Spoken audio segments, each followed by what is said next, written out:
Hello everyone, welcome back to the channel. तो आज के इस वीडियो में हम गद्य खंड के लास्ट चैप्टर जो कि शिक्षा है, इस चैप्टर को कंप्लीट कवर करने वाले हैं।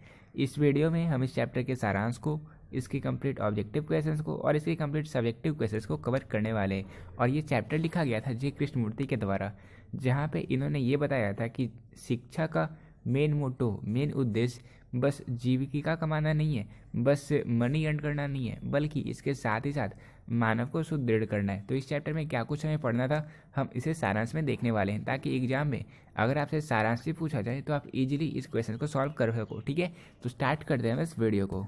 तो ये जो चैप्टर है शिक्षा, ये जे कृष्णमूर्ति के द्वारा एक बहुत ही अद्भुत पार्ट है, जिसमें लेखक कृष्णमूर्ति जी ये कहते हैं कि शिक्षा मात्र व्यवसाय का साधन नहीं है, बल्कि वो मानव के जीवन के उन्नयन का महत्वपूर्ण साधन है। और उसके माध्यम से, शिक्षा के माध्यम से जीवन का सत्य तथा जीवन जीने की प्रणाली का आभास होता है। यानी कि हमारे जीवन का सार्थक क्या मूल्य है, उसका क्या सत्य है, और जीवन के जीने की प्रणाली ये क्या है, इन चीज़ों का आभास हमें शिक्षा की मदद से ही हो सकता है। वे कहते हैं, जो हमारे जे कृष्णमूर्ति जी हैं, ये कहते हैं कि चाहे शिक्षक हो या छात्र हो, यानी कि चाहे पढ़ाने वाला हो चाहे पढ़ने वाला हो, इनमें से किसी को भी असलियत में शिक्षा का उद्देश्य किसी को ज्ञात नहीं है। उन्हें बस इतना पता है कि ये जीविका कमाने का साधन है, यानी कि ये बस मनी अर्न करने का एक सोर्स है। क्या? शिक्षा। शिक्षा की वजह से हम मनी जो है, हम पैसे जो है वो कमा सकते हैं, बस उन्हें इतना पता है। लेकिन आप सबको पता होगा, जो हमारा जीवन है वो विलक्षण है, असीम है, अगाध है। माना कि शिक्षा जीवन लक्ष्य भटक गई है। पक्षी, फूल, वृक्ष, ये आकाश के सितारे, सरिताएं, नदियाँ आदि सब हमारा जीवन है। जीवन समुदाय, जातियों और देश का पारस्परिक सतत संघर्ष है। ये सारी चीज़ें जो आप देख रहे हो, पक्षी, फूल, समुदाय, जाति, ये सभी में जीवन है। इनका जो संघर्ष है, ये सब में जीवन है, क्योंकि जीवन ही धर्म है। जीवन मन की दबी ढकी भावनाएं भी हैं, और जो जीवन है वो भावनाएं भी हैं, जैसे ईर्ष्या, महत्वाकांक्षाएं, वासनाएं, भय, सफलताएं, चिंताएं आदि सब जीवन है। अब शिक्षा का क्या इंपॉर्टेंट रोल है यहाँ पे? तो शिक्षा ही सबका अनावरण करती है। शिक्षा ही हमें प्रबुद्ध बनाकर संपूर्ण जीवन प्रक्रिया को समझने में सहायक होती है। ये हमें हेल्प करती है, हमारे जो संपूर्ण जीवन प्रक्रिया, इन्हें समझने में कौन हेल्प करती है? शिक्षा। उनकी मान्यता है कि व्यक्ति को बचपन से ही ऐसा वातावरण मिलना चाहिए, ऐसा एनवायरनमेंट मिलना चाहिए बच्चों को, कि वो भय का लेश मात्र भी वहाँ पे ना हो, कि वहाँ पे भय का नामो निशान ना हो। भय व्यक्ति में कुंठा जगा देता है, उसकी महत्वाकांक्षाएं को दबा देता है। ये जो भय होता है ना, वो मनुष्य के अंदर एक कुंठा को जगा देता है। उनकी जो महत्वाकांक्षाएं होती हैं, उनकी जो इच्छाएं होती है, उन्हें दबा देता है भय। लेकिन उनके अनुसार है, जो मेधा है वो शक्ति है, जिसके आधार पर वातावरण के दबाव और भय के वातावरण में स्वतंत्रतापूर्वक सोच सकते हैं। मेधा यानी कि हमारा जो स्किल है, हमारा जो दिमाग है, वो ऐसी शक्ति है जिसके आधार पर वातावरण के दबाव और भय के वातावरण में भी स्वतंत्रतापूर्वक सोच सकते हैं। यही सत्य और वास्तविकता की खोज का साधन भी है। भय सर्वत्र समाया है। ये दुनिया वकीलों, सैनिकों और सिपाहियों की ही है। अतः यहाँ प्रत्येक व्यक्ति किसी न किसी के विरोध में खड़ा है। वो किसी सुरक्षित स्थान पर लेकिन जाना चाहता है, वो संघर्ष कर रहा है, वो प्रतिष्ठा, सम्मान, शांति तथा आराम पाना चाहता है। और ये कार्य शिक्षा के माध्यम से ही संभव है। तो देखो, ये तो इस चैप्टर का सारांश रहा, जहाँ पे मैंने बहुत ही शॉर्ट में इन चीज़ों को एक्सप्लेन किया। तो यहाँ पे मुझे इतनी तो उम्मीद है कि आपको कुछ पॉइंट्स समझ में आ चुके होंगे, और बहुत सारे पॉइंट्स आपको समझ में नहीं आए होंगे। और उन सभी पॉइंट्स को, जैसे आप यहाँ पे देख सकते हो कि मैंने आपको बहुत सारी चीज़ों को बताया कि उनके अनुसार मेघा वह शक्ति है जिसके आधार पर वातावरण के दबाव और भय के वातावरण में स्वतंत्रतापूर्वक सोच सकते हैं। तो ये चीज़ें आपको अभी यहाँ पे समझ नहीं आई होगी, लेकिन जब हम सब्जेक्टिव को अब कवर करने वाले हैं, तो वहाँ पे हम इनके हर एक पॉइंट को क्वेश्चन बनाकर देखने वाले हैं, और उनसे क्वेश्चंस एग्जाम में पूछे जाते हैं। इसलिए अब हम जो सब्जेक्टिव क्वेश्चंस कवर करेंगे, वहाँ पे इसे हम डिटेल में कवर करने वाले हैं। ठीक है, तो सारांश, ये जो मेरा मेन मोटो था वो था कि आपको इसके सारांश को पहुँचा दूँ, ताकि एग्जाम में अगर इसके सारांश आपसे पूछे जाएँ तो आप इजीली सॉल्व कर पाओ इतने पॉइंट्स में, इतने वर्ड्स में। ठीक है, तो ये रहा इस चैप्टर का सारांश। अब हम इस चैप्टर के कंप्लीट सब्जेक्टिव क्वेश्चंस को कवर करने वाले हैं, और सब्जेक्टिव क्वेश्चंस को कवर करने के बाद आपके सारे जो सारांश में पॉइंट्स थे वे भी इजीली कवर हो जाएंगे। ठीक है, तो स्टार्ट करते हैं क्वेश्चन नंबर फर्स्ट से। अब क्वेश्चन नंबर फर्स्ट है, शिक्षा का क्या अर्थ है एवं इसके क्या कार्य हैं, स्पष्ट करें। तो देखो, शिक्षा जो है वो हमें जीवन सत्य से परिचित करवाती है। ठीक है, और साथ ही साथ इसके साथ शिक्षा जो है वो हमें जीवन की प्रक्रिया को समझने में भी मदद करती है, यानी कि सहायता करती है। हमारा जो जीवन है वो बहुत ही अद्भुत है। यहाँ पक्षी, फूल, वृक्ष, आकाश, तारे, ये सारे जो जीवन होते हैं ये सारे मौजूद हैं। और ये जीवन के भी कई रूप हैं, ये अमीर भी हैं और गरीब भी। जितने भी भाव होते हैं, ईर्ष्या, महत्वाकांक्षाएँ, वासनाएँ, भय, सफलताएँ तथा चिंताएँ, ये सब जीवन के ही अंग होते हैं, इनके ही पार्ट हैं। हम जीवन से भय खाते हैं, हम इनसे हमेशा चिंतित रहते हैं, लेकिन अगर हमें जीवन का सामना करना है तो इन सब स्थितियों का निराकरण शिक्षा के द्वारा ही संभव है। यानी कि अगर हम शिक्षित रहेंगे तो हम इन सारे जो हम भय खाते हैं, हम चिंतित रहते हैं, इन सभी का सामना हम कर सकेंगे। शिक्षा ही समाज के ढांचे के अनुकूल बनाने में आपकी सहायता करती है, ये हमें हमारी सहायता करती है ढांचे के अनुकूल बनाने में। समाज के जो ढांचे उनके अकॉर्डिंग हमें बैलेंस करने में, हमें अनुकूल बनाने में। ये व्यक्ति को स्वतंत्र बना देती है, यानी कि जो व्यक्ति है वो शिक्षा के माध्यम से खुद को मेंटली स्ट्रांग कर लेता है। सामाजिक समस्याओं का निराकरण भी शिक्षा का ही कार्य है, और अगर आप शिक्षित रहोगे तो आप सामाजिक समस्याओं का भी निराकरण कर पाओगे, उनका सॉल्यूशन कर पाओगे। तो इसलिए शिक्षा की ये सारी कार्य हैं और शिक्षा का क्या अर्थ है, इस क्वेश्चन को हमने कवर कर लिया। अब हम देखने वाले हैं एक नेक्स्ट क्वेश्चन को। अब सेकेंड नंबर क्वेश्चन है, जीवन क्या है, इसका परिचय लेखक ने किस रूप में दिया है। तो ये भी हमने बहुत बार देख लिया। लेखक ये कहते हैं कि समस्त सृष्टि ही जीवन है। जीवन बहुत ही अद्भुत है, ये असीम और अगाध भी है। ये विशाल साम्राज्य है जहाँ मानव कर्म करते रहते हैं। ये जीवन विलक्षण है। ये पक्षी, फूल, वैभवशाली वृक्ष, आसमान, सितारे, सरिताएं, मत्स्य, ये सब हमारे जीवन है। जीवन ध्यान है, जीवन कर्म है। मतलब जो जो बातें ओशो ने कही है वो सारी बातें इन्होंने कहा है कि जीवन ध्यान है, जीवन धर्म है, जीवन गूढ़ है, जीवन मन की प्रच्छन्न वस्तुएं हैं। ईर्ष्याएँ, महत्वाकांक्षाएँ, वासनाएँ, भय, सफलताएँ एवं चिंताएँ, केवल इतना ही नहीं बल्कि इससे कहीं ज़्यादा है जीवन। लेकिन बहुत कम अपने आप को जीवन के केवल एक छोटे से कोने को समझने के लिए ही तैयार करते हैं। यानी कि जीवन का जो संपूर्ण अर्थ है उन्हें वो समझ नहीं पाते, उन्हें वे समझने की चेष्टा भी नहीं करते, बल्कि उसके एक बहुत ही छोटे से कण को ही समझने के लिए वो महज तैयार होते हैं। इस जीवन को समझने में अगर हमें अपने जीवन के असली अर्थ को जानना है तो शिक्षा ही हमारी मदद कर सकती है। हम क्यों जीवित हैं और साथ ही साथ हमारे जीवन के क्या लक्ष्य है, इन सभी को समझने के लिए हमें शिक्षित होना पड़ेगा। ठीक है, तो किन किन चीज़ों में जीवन है और इसका परिचय लेखक ने किस रूप में दिया है, इसे भी अब हमने कवर कर लिया है। अब हम देखने वाले हैं एक नेक्स्ट क्वेश्चन को। अब क्वेश्चन नंबर 3 है, बचपन से ही आपका ऐसे वातावरण में रहना अत्यंत आवश्यक है जो स्वतंत्रता पूर्वक हो, क्यों। तो ये जो लाइन है ये हमने सारांश में देखा था। अब इसे हम डिटेल में कवर करने वाले हैं क्योंकि ये क्वेश्चन एग्जाम में कई बार पूछे जाते हैं। ठीक है, तो देखो, अगर कोई भी इंसान, अगर कोई भी मानव वो किसी के अंडर में रहता है, यानी कि परतंत्र रहता है, तो उसे हमेशा उसका भय सताता रहता है, और ये जो भय है वो मन में ग्रंथि बनकर समा जाता है, और ये स्थिति व्यक्ति में महत्वाकांक्षाओं को दबा देती है। ये जो स्थिति होती है ये व्यक्ति के महत्वाकांक्षाओं को धूमिल कर देती है, दबा देती है। होता ये भी है कि कतिपय व्यक्ति जैसे जैसे वो बड़ा होते जाता है वैसे वैसे वो और भयभीत होता चला जाता है। जो भय है वो उसके दिलो दिमाग में पूरी तरीके से समा जाता है, और प्रायः व्यक्ति जीवन से भयभीत रहता है। अनेक कारण हैं, जितने भी इंसान हैं वो सारे अपने जीवन से भयभीत होते ही होते हैं, और इसके कई कारण हैं। जैसे कोई नौकरी कर रहा है तो उसके लिए नौकरी के छूटने का भय है, कहीं उसकी नौकरी छूट ना जाए, फिर वो क्या करेगा। परंपराएं डराती है, क्या कहेंगे लोग, सबसे बड़ा रोग। ठीक है, लोग क्या कहेंगे। मृत्यु का भय तो सताता ही रहता है, मानव में रहता है। तो इस तरह के बहुत सारे भय हैं जो मानव पाले रहता है अपने अंदर। अतः अधिकांश व्यक्ति किसी न किसी रूप में भयग्रस्त है। जहाँ भय है वहीं मेघा का क्षय है।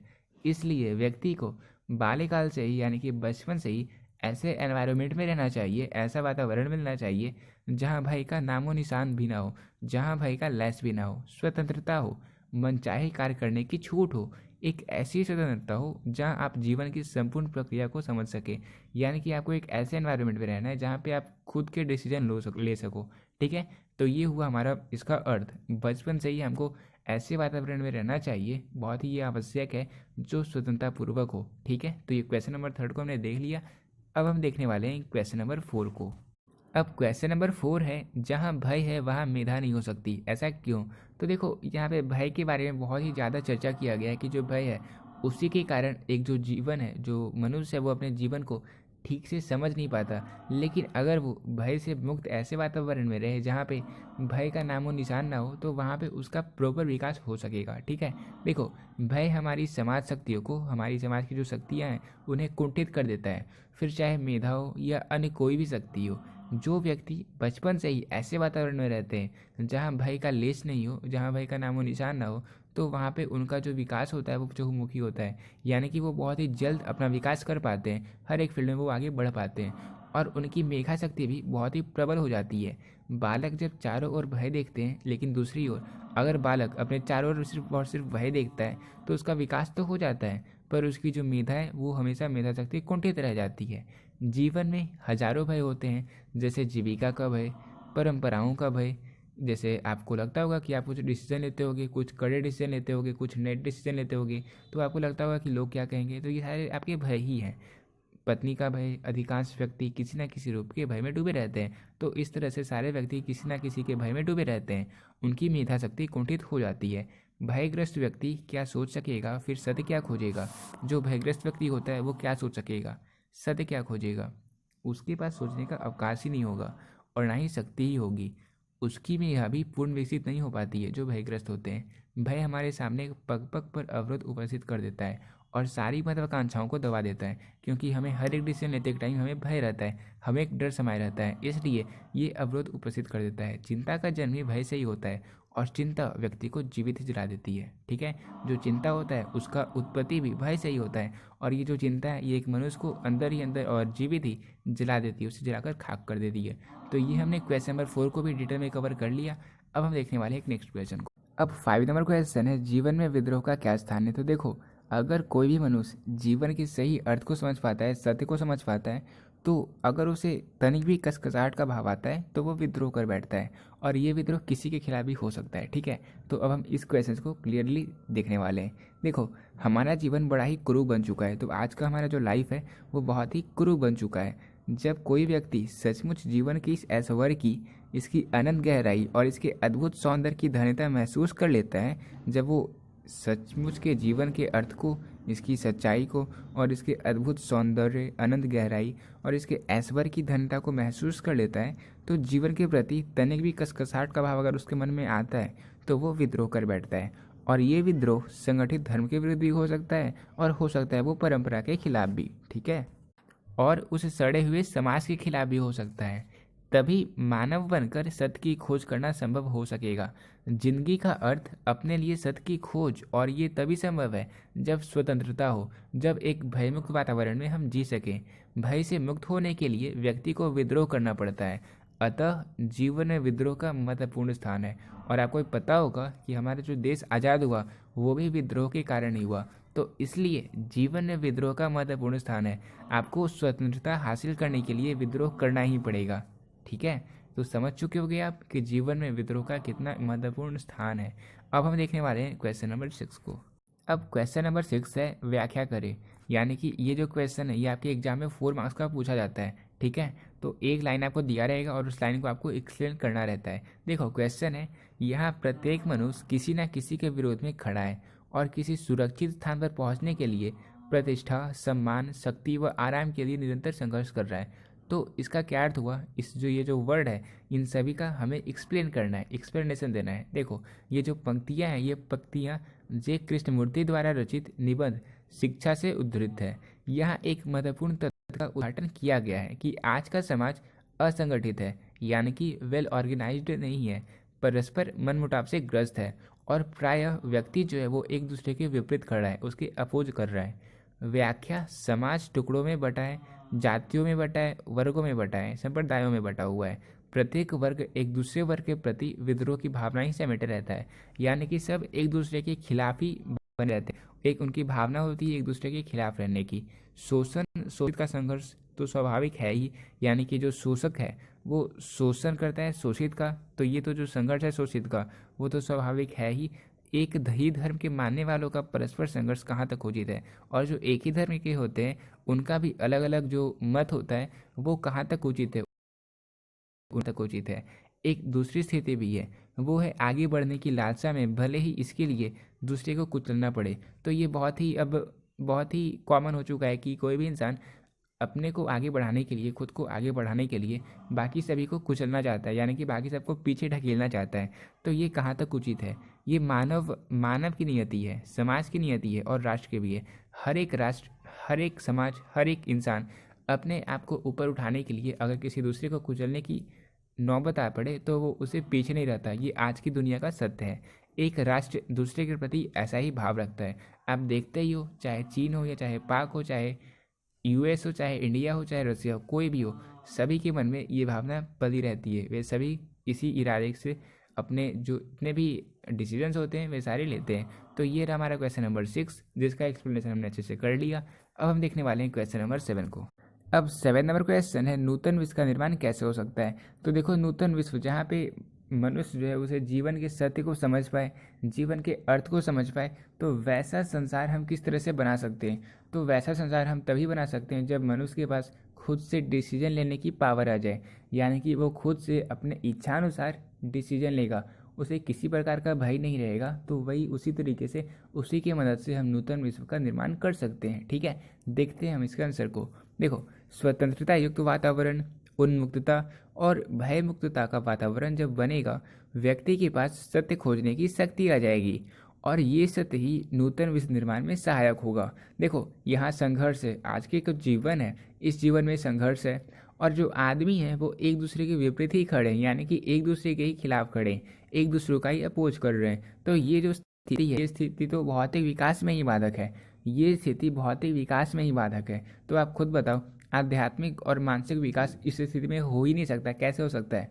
तो इसलिए ये जो अभी का हमारा जो सिचुएशन है, जो हमारा स्थिति है, ये आध्यात्मिक और मानसिक विकास के लिए अप्रोप्रिएट नहीं है, सही नहीं है। इनफैक्ट ये तो भौतिक विकास में भी बाधक बन रहा है हमारा। इसलिए अगर हमें नूतन विश्व का निर्माण करना है तो वहाँ पे स्वतंत्रता युक्त वातावरण होना चाहिए। अगर ऐसा ही स्थिति रहेगा फिर ना तो विकास संभव है और ना ही नूतन विश्व का निर्माण ही, ना ही ये हो पाएगा और ना ही विकास हो पाएगा। ठीक है, तो क्वेश्चन नंबर 7 को हमने डिटेल में कवर कर लिया है। अब 8 नंबर क्वेश्चन है और ये इस चैप्टर का लास्ट सब्जेक्टिव क्वेश्चन।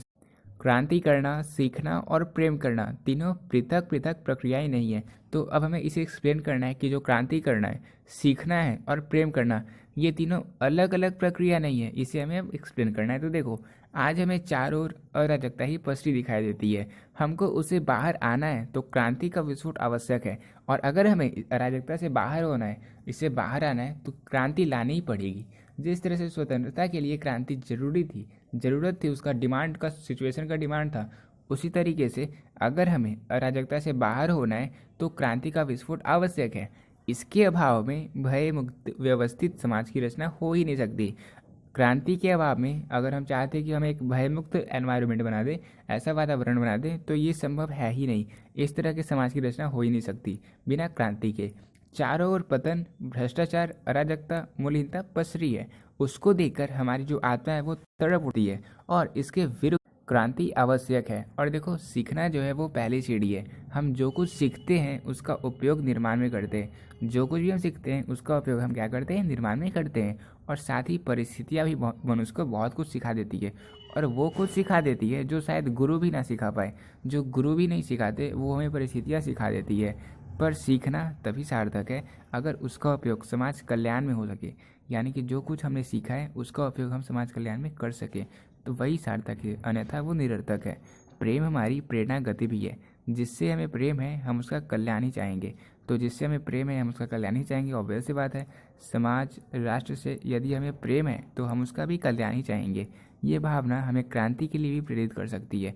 तो इसके लिए, उनकी अच्छाई के लिए, उनके कल्याण के लिए, ये जो भावना है ये हमें क्रांति के लिए भी प्रेरित कर सकती है, जिसके लिए हमें कुछ सीखना भी होगा। अतः ये जो तीनों हैं, ये तीनों परस्पर संबंधित है। क्रांति, सीखना और प्रेम, ये तीनों परस्पर संबंधित हैं। तो मूव ऑन करते हैं। अब हम इस चैप्टर के ऑब्जेक्टिव क्वेश्चंस को कवर करने वाले हैं। तो इस चैप्टर से जितने ऑब्जेक्टिव क्वेश्चंस आपके एग्जाम में बनते हैं, पूछे जा सकते हैं, उन सारे क्वेश्चंस को हम अब कवर करने वाले हैं। तो क्वेश्चन नंबर फर्स्ट है, जे कृष्णमूर्ति के पिताजी का क्या नाम था? तो इनके पिताजी का नाम था नारायण जिद्दू।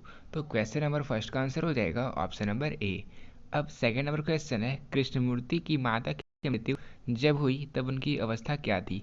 तो कृष्णमूर्ति जब 10 वर्ष के थे तो इनकी माताजी की मृत्यु हो गई थी। तो तो सेकंड नंबर क्वेश्चन का आंसर हो जाएगा ऑप्शन नंबर ए। अब थर्ड नंबर क्वेश्चन है, शिक्षा का उद्देश्य क्या है? तो मैंने आपको स्टार्ट में ही बताया था, शिक्षा का उद्देश्य संपूर्ण उन्नयन है। तो क्वेश्चन नंबर थर्ड का आंसर हो जाएगा ऑप्शन नंबर ए। अब फोर नंबर क्वेश्चन है, मेधा और किसका परस्पर बैर है? तो मेधा और भय, इन दोनों का परस्पर बैर है। ये हमने ऑलरेडी कवर कर लिया सारांश में भी और क्वेश्चन में भी। तो क्वेश्चन नंबर फोर का आंसर हो जाएगा ऑप्शन नंबर बी। अब फाइव नंबर क्वेश्चन है, जय कृष्ण मूर्ति किस रूप में देखे जाते हैं? तो जय कृष्ण मूर्ति दूसरे बुद्ध के रूप में देखे जाते हैं, इसलिए फाइव नंबर क्वेश्चन का आंसर हो जाएगा ऑप्शन नंबर सी, यानी कि जय कृष्ण मूर्ति को बुद्ध के बाद दूसरा बुद्ध कहा जाता है। सिक्स नंबर क्वेश्चन है, मेधा कहाँ नहीं हो सकती? तो जहाँ स्वतंत्रता हो वहाँ मेघा नहीं हो सकती। तो क्वेश्चन नंबर सिक्स का आंसर हो जाएगा ऑप्शन नंबर ए, यानी कि जहाँ स्वतंत्रता हो वहाँ मेधा नहीं हो सकती। फिर सेवन नंबर क्वेश्चन है, लेखक के अनुसार कुछ परीक्षाएं उत्तीर्ण कर लेने से कहीं ज़्यादा कठिन क्या है? तो कुछ परीक्षाएं उत्तीर्ण कर लेने से कहीं ज़्यादा कठिन जीवन को समझना है, इसके सत्य को जानना है, इसके अर्थ को समझना है, यानी कि सेवन नंबर क्वेश्चन का आंसर हो जाएगा ऑप्शन नंबर सी। अब एट नंबर क्वेश्चन है, लेखक के अनुसार सच्ची शिक्षा हमें क्या देती है? तो लेखक के अनुसार सच्ची शिक्षा हमें रोजगार या प्रसिद्धि नहीं बल्कि व्यापकता देती है, हमारा दृष्टिकोण को और बढ़ाती है। तो एट नंबर क्वेश्चन का आंसर हो जाएगा ऑप्शन नंबर सी। अब नाइन नंबर क्वेश्चन है, बचपन में किस वातावरण में रहना आवश्यक है? तो बचपन में इन्होंने बार बार इस बात पर जोर दिया कि बाल्यावस्था में हमें स्वतंत्र अवस्था में रहना है, हमें स्वतंत्र वातावरण में रहना है, ताकि हमारा जो विकास हो वो चहुमुखी विकास हो। तो नाइन नंबर क्वेश्चन का आंसर हो जाएगा ऑप्शन नंबर ए। फिर टेन नंबर क्वेश्चन है, जिंदगी का अर्थ क्या है? तो जिंदगी का अर्थ सत्य की खोज करना है, ये हमने इस चैप्टर में बहुत बार पढ़ लिया। टेन नंबर क्वेश्चन का आंसर हो जाएगा ऑप्शन नंबर सी। फिर 11 नंबर क्वेश्चन है, जय कृष्ण मूर्ति के अनुसार मानव के विचारों को, उसके संबंधों तथा उसके प्रेम को कौन नष्ट कर देता है? तो ये तो हमने बहुत बार पढ़ लिया कि मानव के विचारों को, उसके संबंधों तथा उसके प्रेम को भय नष्ट कर देता है, इसलिए हमें भय मुक्त वातावरण में रहना चाहिए, यानी कि 11 नंबर क्वेश्चन का आंसर हो जाएगा कि इसे भय नष्ट कर देता है। ठीक है। अब 12 नंबर क्वेश्चन है, जय कृष्ण मूर्ति के अनुसार संपूर्ण विश्व किस ओर अग्रसर है? तो जय कृष्ण मूर्ति के अनुसार जो संपूर्ण विश्व है वो नाश की ओर अग्रसर है, यानी कि समाप्ति की ओर अग्रसर है, यानी कि 12 नंबर क्वेश्चन का आंसर हो जाएगा ऑप्शन नंबर बी। फिर 30 नंबर क्वेश्चन है, साम्यवादी किससे लड़ रहा है? तो साम्यवादी जो है वो पूंजीपतियों से लड़ रहा है, यानी कि 30 नंबर क्वेश्चन का आंसर हो जाएगा ऑप्शन नंबर बी। फिर 40 नंबर क्वेश्चन है, जय कृष्ण मूर्ति का जन्म कब हुआ था? तो इनका जन्म हुआ था 1895 में, यानी कि 1895 में। तो 40 नंबर क्वेश्चन का आंसर हो जाएगा ऑप्शन नंबर ए। फिर 50 नंबर क्वेश्चन है, जय कृष्ण मूर्ति का पूरा नाम था? तो इनका पूरा नाम क्या है? तो इनका पूरा नाम है जिद्दू कृष्णमूर्ति। ठीक है, जे का मतलब हुआ है जिद्दू। तो क्वेश्चन नंबर 15 का आंसर हो जाएगा ऑप्शन नंबर बी। फिर 60 नंबर क्वेश्चन है, the first and last freedom किसकी कृति है? तो the first and last freedom, ये जो कृति है इसकी रचना की थी जय कृष्णमूर्ति ने, यानी कि जिद्दू कृष्णमूर्ति ने। तो क्वेश्चन नंबर 16 का आंसर हो जाएगा ऑप्शन नंबर सी। अब 70 नंबर क्वेश्चन है, लीड वेटर किनमें विश्व शिक्षक का रूप देखते थे? तो Leadbeater ji J Krishnamurti में विश्व शिक्षक का रूप देखते थे, यानी कि 70 नंबर क्वेश्चन का आंसर हो जाएगा ऑप्शन नंबर डी। फिर अब 80 नंबर क्वेश्चन है, जे कृष्णमूर्ति के संबंध में कौन सा तथ्य सही है? तो वे प्रायः बोलते थे, संभाषण करते थे, यानी कि 80 नंबर क्वेश्चन का आंसर हो जाएगा option number D, that is संभाषण। और ये जो शिक्षा है ये भी एक संभाषण ही है। ठीक है, तो 80 नंबर क्वेश्चन का आंसर हो गया ऑप्शन नंबर डी। अब 90 नंबर क्वेश्चन है, शिक्षा पाठ की रचयिता कौन है? तो शिक्षा ये जो पाठ है इसके रचयिता कौन है? इसके रचयिता है जिद्दू कृष्णमूर्ति, यानी कि इसका आंसर हो जाएगा ऑप्शन नंबर डी। फिर अब 20 नंबर क्वेश्चन है, जे कृष्णमूर्ति का जन्म किस राज्य में हुआ था?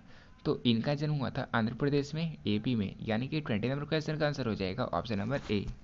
अब 21 नंबर क्वेश्चन है, जे कृष्णमूर्ति की इनमें से कौन सी रचना है? तो बहुत ही ज़्यादा इजी क्वेश्चन है, इस क्वेश्चन का आंसर क्या होगा ये आप खुद से आंसर कर सकते हो। शिक्षा जो हमने अभी के अभी पढ़ा है, गद्यखंड के 13 चैप्टर में पढ़ा है, ये जे कृष्णमूर्ति की ही रचना है, यानी कि 21 नंबर क्वेश्चन का आंसर हो जाएगा ऑप्शन नंबर डी।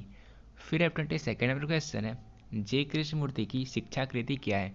तो ये मैंने आपको ऑलरेडी बता दिया, ये एक संभाषण है, यानी कि 22 नंबर क्वेश्चन का आंसर हो जाएगा ऑप्शन नंबर ए, जे कृष्णमूर्ति की शिक्षा कृति एक संभाषण है। ठीक है, तो देखो अब हमने शिक्षा के चैप्टर के कंप्लीट सारांश को, इसके complete short questions, long questions और इसके कंप्लीट ऑब्जेक्टिव क्वेश्चंस को इस वीडियो में कवर कर लिया है, जिससे आपके एग्जाम में डायरेक्टली क्वेश्चंस पूछे जाते हैं। और अब आप देख सकते हो गधे खंड के सारे 13 चैप्टर्स को हमने इस सीरीज़ में कंप्लीट कर लिया है और नेक्स्ट वीडियो से हम पद्य खंड की वीडियो को स्टार्ट करने वाले हैं। तो उम्मीद करता हूँ आपको हमारी ये सीरीज़ बहुत ही अच्छी लग रही होगी। अगर आपको अच्छी लग रही है तो प्लीज़ वीडियो को लाइक करना, और हम में से जितने स्टूडेंट्स आप लोग वीडियोज़ को देखते हो 25% लोगों ने अब तक हमारे चैनल को सब्सक्राइब नहीं किया है, तो एक बार जाकर आप चैनल को सब्सक्राइब कर दो। उसके बाद सारी वीडियोज़ को देखना, बिकॉज इतने क्वालिटी कंटेंट प्रोवाइड करने के बावजूद बहुत ही कम स्टूडेंट्स हमारे चैनल से जुड़े हुए हैं, तो सच में दिल से बहुत बुरा लगता है। तो इसलिए चैनल को सब्सक्राइब जरूर कर देना और जितना हो सके हमारे इस वीडियोज़ को शेयर करना, ताकि हम इसी तरह से और वीडियोज़ आप सभी के लिए अपलोड करते रहें। ठीक है, उम्मीद करता हूँ आप हमारी इस बात को सीरियसली लोगे और वीडियोज़ को शेयर जरूर से ज़रूर करोगे। मिलते हैं अपनी नेक्स्ट वीडियो में एक नए चैप्टर के साथ, पद्य खंड के नए चैप्टर के साथ। ठीक है, तब तक के लिए पीस आउट।